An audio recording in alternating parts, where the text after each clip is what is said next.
For nearly half a minute after beheading, a human head may still be aware. The eyes can blink. The lips might try to shape a final word.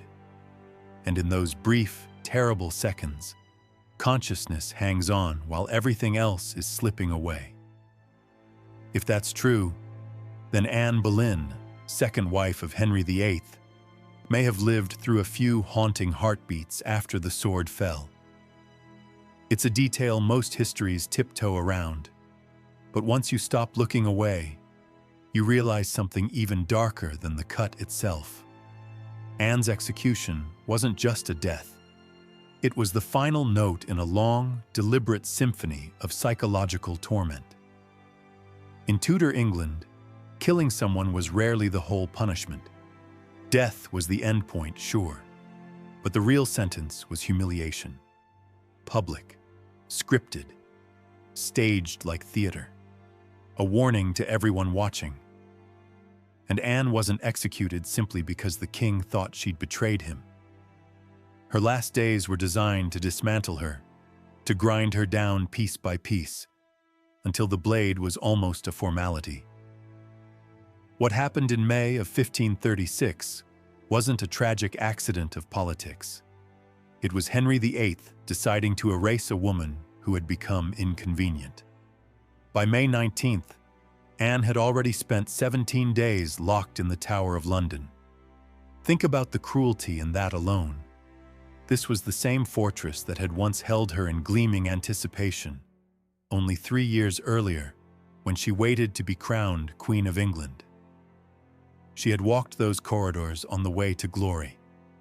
Now she was trapped in them, listening to her own world collapse. Henry didn't rush her to the scaffold. He stretched the time out. He postponed the execution again and again, letting uncertainty do its work. In Tudor prisons, delay was a weapon. Prisoners often said the waiting hurt more than dying, the sick dread of waking every morning wondering if today was the day. Henry knew that, and he used it. Even what later got framed as mercy was part of the cruelty. Instead of the traditional English axe, Henry summoned a French swordsman. On paper, the sword was cleaner, quicker, more professional. But in reality, it added another layer of spectacle. It turned Anne's death into an event, a performance with special casting, a foreign executioner brought in at great cost so everyone would talk about it, so the story would spread. And Anne, somehow, kept her composure.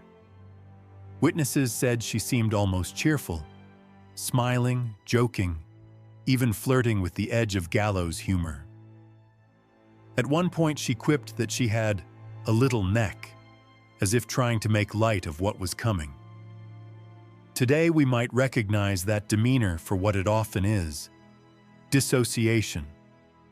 The mind snapping into a strange calm because the reality is too big, too brutal, too impossible to hold directly. It's not peace, it's survival. Because beneath that surface, Anne knew exactly what had been done to her. The accusations were monstrous: adultery, incest, conspiracy to murder the king. Stories so outrageous that in any honest court, they would have collapsed into laughter. But Henry's court wasn't honest. It was controlled. The rumors became propaganda, repeated until they sounded like truth. The aim wasn't just to kill Anne. It was to destroy her reputation so thoroughly that her death looked deserved. And there was a bigger target too: her daughter, Elizabeth. If Anne was branded a traitor and a whore in the public mind, then Elizabeth could be stripped of legitimacy. Anne understood that her execution wasn't only about her body. It was about making England forget that she had ever been a rightful queen, and making her child seem like a mistake that never should have existed. The morning of May 19th broke bright over London. Clear sky, warm light, a cruel contrast to what waited on the other side of her window. Anne had barely slept that night. Records say she asked for the sacrament around 2 in the morning, then knelt in prayer for hours. By dawn, she'd been awake nearly a full day, exhausted, terrified, and yet oddly animated when they finally came to her chamber. People wrote that she laughed with her ladies-in-waiting, that she seemed light, almost giddy. But that kind of laughter doesn't always mean courage. Sometimes it's what happens when stress goes beyond what a human mind can calmly process. When your body is shaking and your brain is searching for any way, any crack of air, to stay upright. The delays had already done their work. She had been told one day, then another, then another. Each time she was forced to rehearse her own death in her imagination. Each time the countdown reset. It was psychological torture by design. When the moment finally came, she was escorted out of her chambers and down hallways she'd once walked as queen. But now there were no bows, no courtiers lowering their eyes in reverence, only guards, close, watchful, not there to protect her, but to make sure she didn't escape or speak to anyone who might still love her. The people who once swore loyalty watched from a safe distance, eager to prove they had nothing to do with her disgrace. At Tower Green, the scaffold waited. Not the high dramatic platform you see in movies, but a low construction, barely 3 feet off the ground. That detail matters because it forced her closer to the crowd, closer to the faces, closer to the whispers and jeers. The point wasn't to let her die above everyone else. The point was to drag her down into them. Executions in Tudor England were carnivals, not solemn, not quiet. The crowd wasn't there to mourn. It was there to consume. Supporters of the king were often planted among the spectators to cheer, to shout insults, to make sure the mood felt like justice, not tragedy. Anne would have heard it all as she stepped forward. Witch, adulteress, traitor. The humiliation was part of the sentence. Before she knelt, tradition allowed her to speak, but even that privilege was a trap. Her final words had to be cautious, polished, safe. She couldn't lash out. She couldn't swear her innocence too loudly. Any hint of rebellion could be turned against Elizabeth, could be used to justify worse cruelty. So she chose a careful script. "Good people," she said, "I am come hither to die according to the law, and thus yield myself to its judgment." On the surface, it sounded obedient, submissive. But there was something sharper hidden underneath. She did not confess. She did not say she deserved it. She acknowledged the law without admitting guilt, an elegant, quiet refusal to validate the lies that had brought her here. And the king? He wasn't even there. Henry VIII stayed at Whitehall Palace, waiting for the confirmation, like someone waiting for paperwork to clear. He didn't come to watch her die, not out of mercy, out of indifference. His mind was already on Jane Seymour, the woman he planned to marry as soon as Anne was gone. For Henry, Anne's death wasn't heartbreak, it was logistics. Then the French swordsman stepped forward. The sword was meant to be swift and precise. No hacking, no repeated blows the way an English axe sometimes required.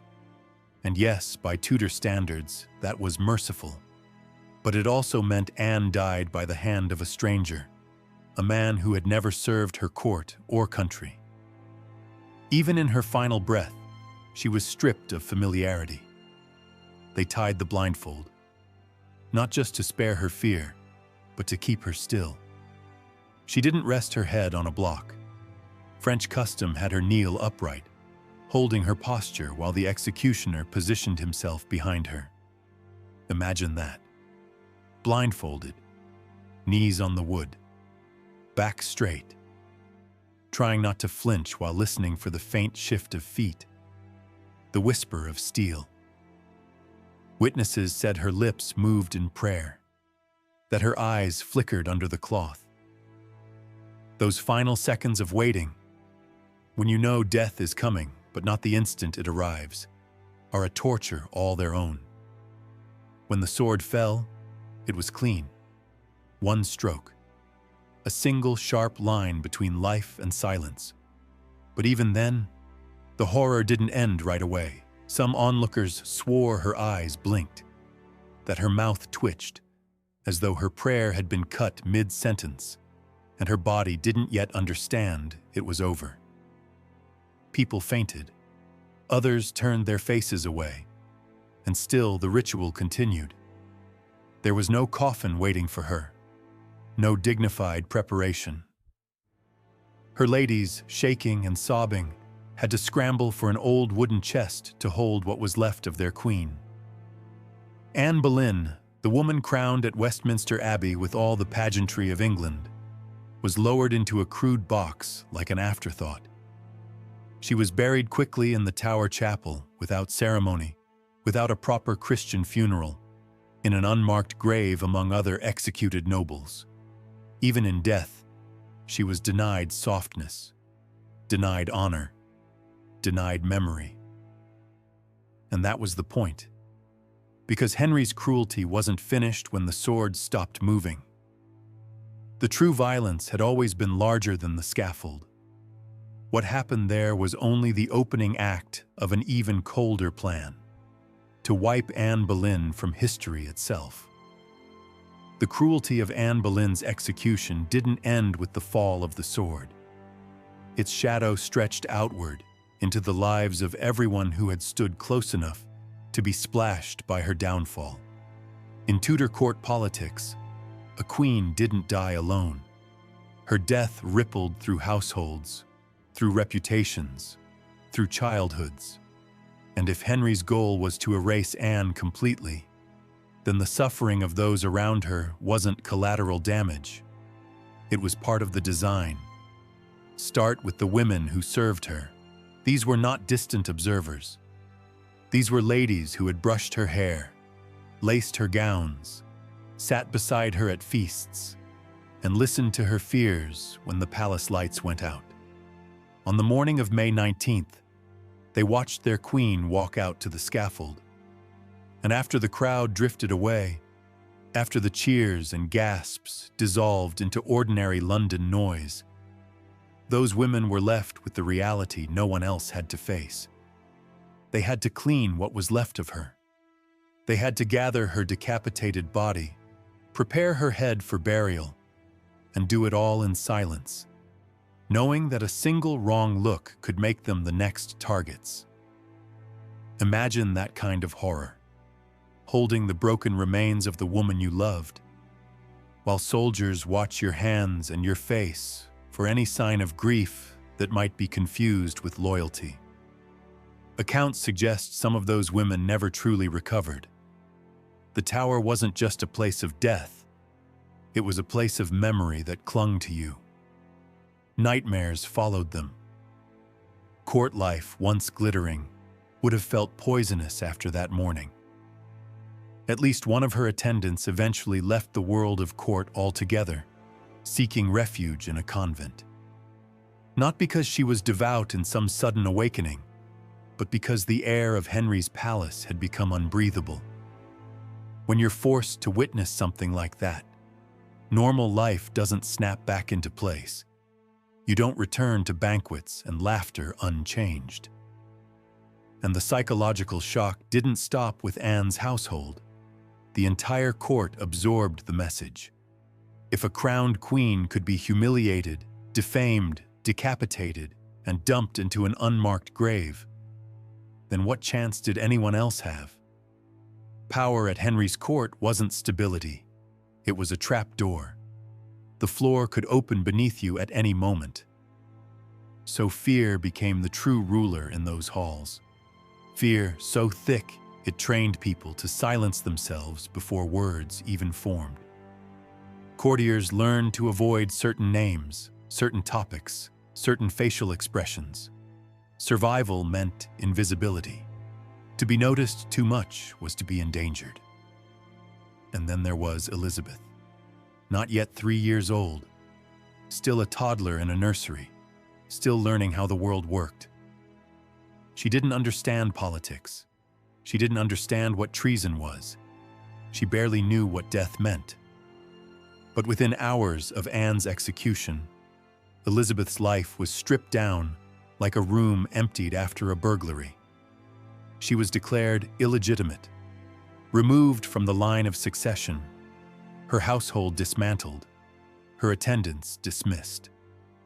Court documents even suggest that she was left without proper clothing, her needs ignored, her status reduced to a kind of living embarrassment. That cruelty against a child tells you something brutal about Henry's purpose. It wasn't enough to kill Anne. He had to poison the future she represented. Because Elizabeth was Anne's defiance made flesh, and if Henry could crush the child, then Anne's memory could be bent until it broke. Modern retellings often smooth these edges. We get a noble queen, a hushed crowd, a quick and clean ending. But the real Tower Green wasn't a movie set. It stank of previous deaths. The scaffold had likely been used before, and blood doesn't wash out of wood easily. May heat would have brought flies. The air would have been thick and restless, and the crowd wasn't silent. Far from it. Supporters of the king were planted deliberately, like actors in a play. Their job was to cheer, to jeer, to keep the mood from turning sympathetic. Anne walked toward her death-hearing insults that were meant to follow her into history. Witch, whore, traitor. The execution wasn't designed to be solemn. It was designed to be loud. Humiliation was the true instrument.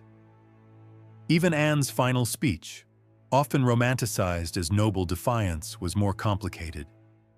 She didn't stand there with freedom. She stood there under surveillance, knowing her words might determine how harshly the crown treated her daughter afterward. So she praised Henry as a merciful king, not because she believed those words, because she understood the game even at the edge of death. Her speech was not self-expression. It was a hostage note. A queen forced to perform obedience so her child might one day breathe easier. That's what it means to be silenced even while speaking. The French sword itself was part of the theater. Henry spared no expense in bringing in an executioner renowned specifically for his exquisite skill. They said he practiced on animals to perfect the single clean stroke. Think about that. Weeks of effort, money, planning, not to save Anne, but to ensure her death went exactly as Henry wanted it to go. No messy struggle, no botched blow, no delay that might humanize her. This was a production. The sword was a prop in a larger message. The king was powerful enough to choreograph even the manner of your dying. And in truth, no English executioner was trained for the French method. The weapon was different. The stance was different.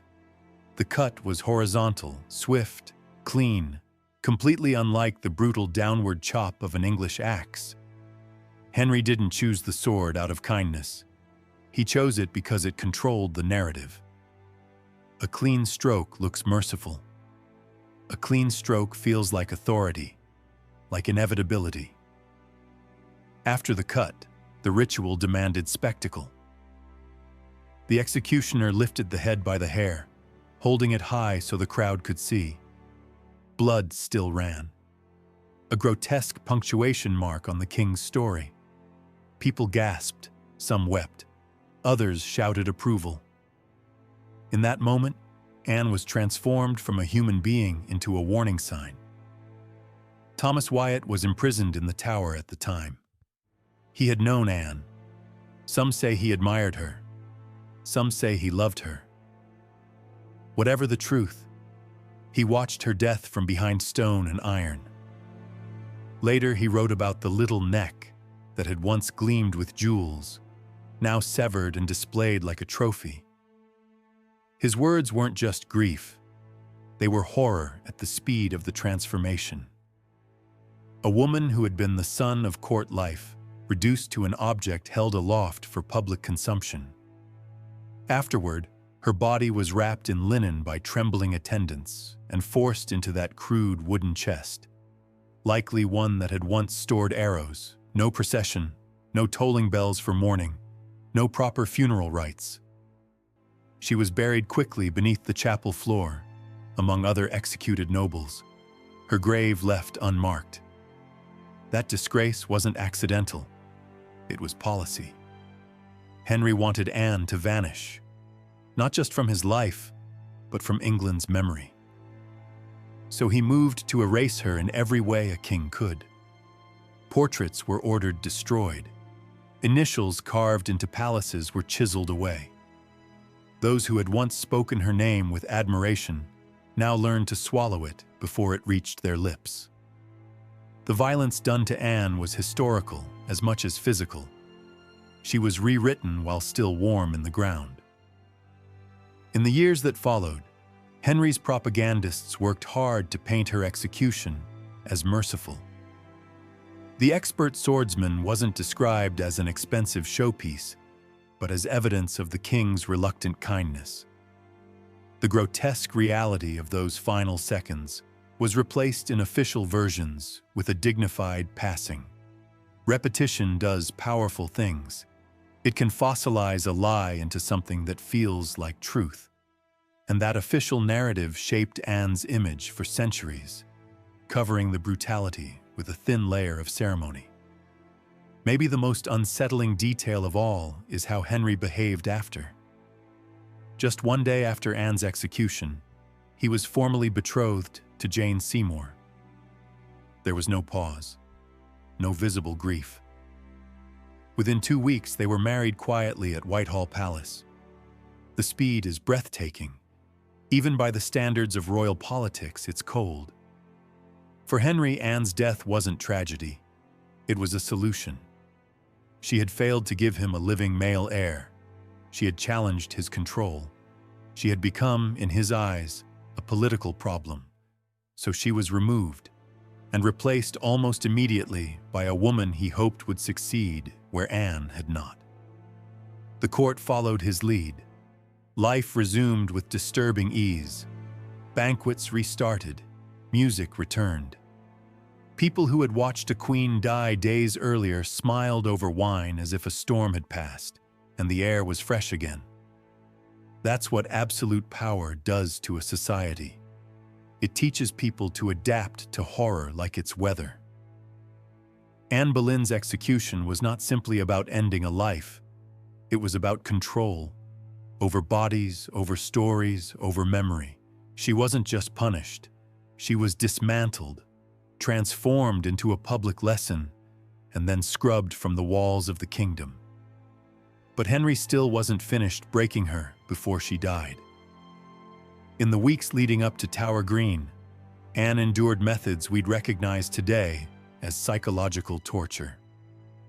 Thomas Cromwell, the king's chief minister and architect of the charges, ensured she was isolated from allies, interrogated relentlessly, deprived of sleep, fed misinformation that twisted her sense of reality.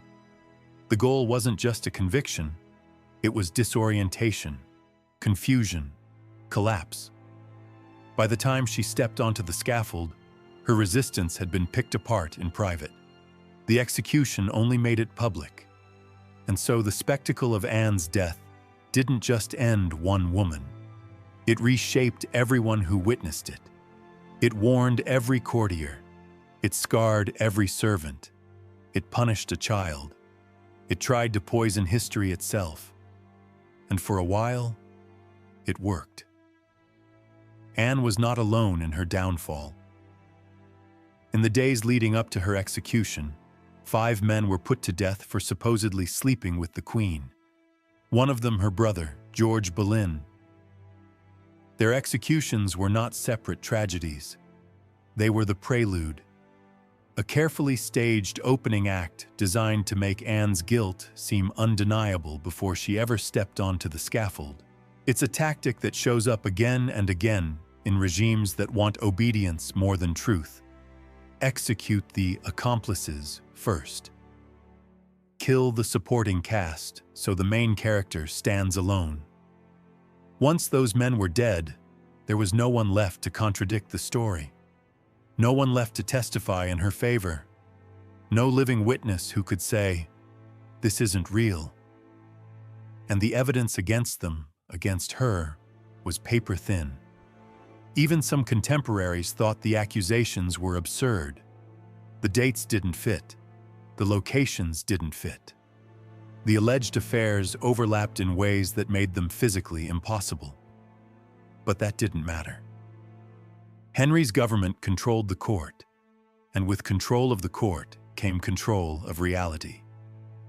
By the time Anne was called to Tower Green, England had already been trained to see her as guilty. It's easy, 500 years later, to imagine her execution as a tragic but straightforward event. A queen falls out of favor, a trial happens, a sword swings. But what unfolded in 1536 was closer to a show trial than a search for justice. Cromwell didn't build a case to discover the truth. He built a case to serve a decision already made. And once you understand that, everything about those final weeks reads differently. Look at the security surrounding her execution. The tower's garrison was doubled. Extra guards were posted along the grounds and in the halls. Not because Anne was likely to escape. She had nowhere to go. Not because she might be rescued. No one in England was crazy enough to attempt it. The force was there for symbolism, to intimidate, to remind every watcher that the crown was watching back. Even the timing was chosen for maximum effect. Rather than at dawn, when fewer people could attend, her execution was staged mid-morning.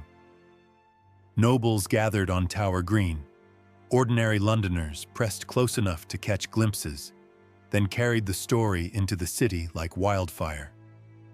When the sword finally fell, church bells rang across London, announcing her death like a victory anthem. What should have been a private tragedy was turned into a national performance. And performances are about the audience. The king's audience wasn't just the crowd on the grass that day. It was every ambitious courtier, every noblewoman, every foreign ambassador taking notes, every future rival who might one day imagine standing too tall. Anne's death wasn't merely punishment. It was policy. A lesson written in blood. Rise too far, and you can be unmade. Centuries later, the record itself reflects how thoroughly the story was engineered. We don't even agree on every physical detail. Some accounts conflict over where exactly the scaffold stood. Some memorials mark one spot on Tower Green. Others hint it may have been placed differently. That uncertainty isn't just a quirk of history. It mirrors the larger distortion wrapped around Anne's life. Her story was shifted, reshaped, romanticized and scrubbed until even the ground beneath her death feels unsettled. That's what happens when power controls narrative. Truth becomes something malleable. Memory becomes something political. The sanitized version of Anne Boleyn, the graceful queen meeting her fate with quiet dignity, sits uneasily beside the reality. The reality was manipulation, defamation, intimidation, isolation, propaganda, delay. It was a campaign. A slow execution carried out long before the blade arrived. From a psychological perspective, Anne's ordeal reads like state-sponsored gaslighting. She was accused of crimes so outrageous they strain belief: incest, adultery with multiple men, plotting to poison the king. The sheer scale of the accusations was part of the strategy. If you throw enough mud, something will stick. If you repeat the claims enough times, the public stops asking whether they're plausible and starts asking whether they're true. And when every court preacher, every royal proclamation, every whisper in the marketplace depends on those claims being true, people fall in line. Not because they're convinced, but because believing the official story is safer than questioning it. That manipulation of reality may have been the cruelest cut of all. Anne wasn't just killed. She was made into a villain before she died. Her reputation was destroyed so completely that her death could be celebrated. Henry wanted her to become a cautionary tale, not a woman. For a while, he nearly succeeded. In the years after her execution, Anne's memory was treated like contraband. Courtiers who had once adored her avoided speaking her name. Painters were ordered to destroy likenesses. Her initials were scraped out of palace stone. Even the people who quietly believed she was innocent learned to keep that belief buried deep. There's a special kind of violence in that. Not the violence that ends a life. The violence that tries to end a life twice. Once in flesh, then again in memory. And yet even a king can't fully control what survives, because the one thing Henry could not erase was the future. He disowned Elizabeth, declared her illegitimate, tried to starve her of status and dignity before she was old enough to understand what had been taken from her. He treated her like a stain he wanted to wash out of history. But history doesn't always follow the script of the powerful. Elizabeth grew. She learned the rules of survival in the same court that had murdered her mother. She learned silence when silence was necessary, and steel when steel was demanded. She watched the revolving door of Henry's wives, how quickly love turned to suspicion, how quickly suspicion became death. And she did what children of unstable power often do. She learned to read rooms like battlefields. When Henry died, the chaos he had set in motion didn't vanish. England lurched through reigns, through religious whiplash, through uncertainty. And then, against every intention Henry had ever formed, Elizabeth rose to the throne. The daughter he tried to erase became the monarch who defined an age. The Elizabethan era, England's flowering of power, culture, maritime reach, was built under the rule of the child Henry had treated as disposable. Anne's greatest legacy wasn't her death. It was that reign. A reign that proved the king's attempt at erasure had failed. Because you can destroy a body. You can smear a reputation. But you can't always stop the truth from resurfacing through time, through consequence, through people who outlive you. That's why Anne Boleyn still fascinates us half a millennium later. Not because she was the most innocent or the most guilty figure in Tudor drama, but because her story shows the terrifying reach of absolute power and its limits. Her death was not the conclusion of her life. It was an act of control meant to legitimize a king's desires and reshape reality itself. The horror isn't only in imagining her final seconds blindfolded on the scaffold. The horror is in watching how a government can manufacture guilt, weaponize rumor, and train a nation to applaud a lie.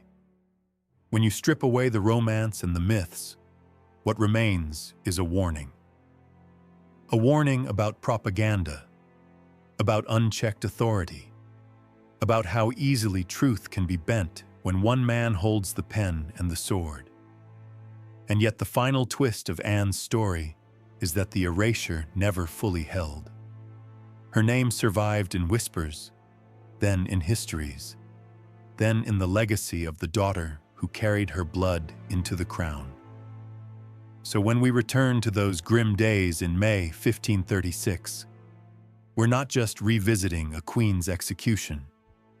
We're looking straight into the machinery of power, how it punishes, how it humiliates, how it rewrites, how it tries to make itself eternal. In the severed head of Anne Boleyn, we don't only find a tale of Tudor cruelty, we find something that echoes forward into every age. When power becomes absolute, truth is the first victim, and memory is the battlefield that follows.